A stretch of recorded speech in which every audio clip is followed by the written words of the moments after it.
When we're talking about spin, I always like to start with groove wear. I think this is one we've learned over the last couple of years that we know it's so important to players.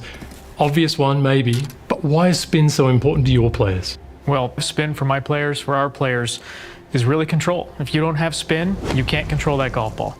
That's not only down flight on shots inside of 130 yards, but it's also around the greens where you really want to see it stop. You want to know that you can hit it to that spot on the green and know it's going to put on the brakes.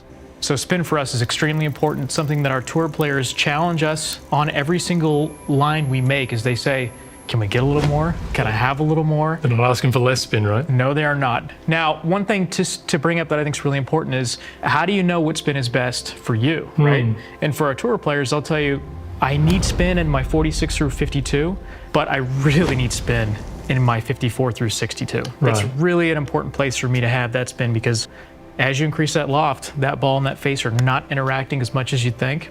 And so you do lose some spin from time to time and you do lose that control. So having that spin in your wedge is extremely important. How do your players know when it's time to change? Well, there are several ways. The first player is a player who recognizes he sees it in his golf ball, right? So your golf ball will tell you, it's a very honest part of your game. It'll flight a little higher, it'll carry a little shorter, and it'll spin a little bit less. And you'll see it around the greens. You go, gosh, I'm used to seeing it check up a little more. Now, our tour players are very lucky in the sense that they have a group of individuals who care for their equipment every single week they come out and play golf. But for players like us who play maybe once a week or once a month, it's just not something we pay attention to. But again, that ball flight is a very honest way to see.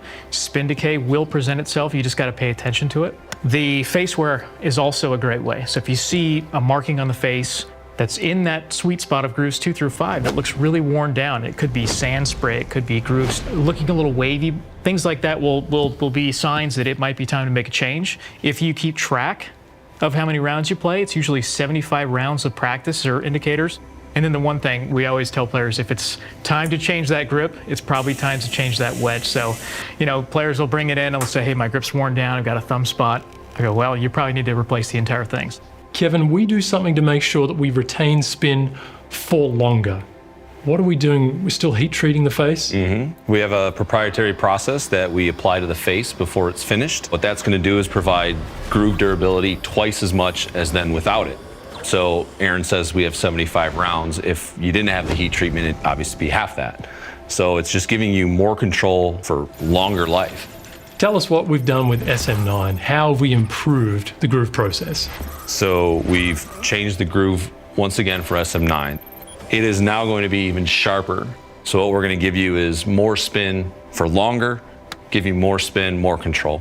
This is going to translate into a tighter lower window for our players to work through, but also a tighter proximity on those greens, giving them more chances to make more putts. Still checking them all, right? 100% inspection on every groove. We have different grooves for different lofts, and I know we've had that over the years, but I always find it a great reminder. We're a little different when it comes to lower lofts versus the higher lofts. Remind us again what we do there. Yeah, so this really comes down to interaction between ball and face.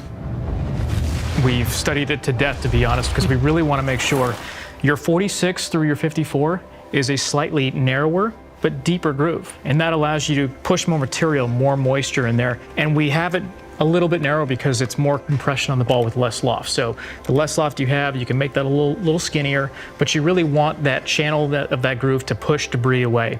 And then as you get into the 56 through 62, that's where we start to see that groove get a little wider and a little shallower. And we really want to take the edge of the groove, the top and the bottom, and we want to expose it to that golf ball cover so that they can grip and become one and create that friction needed.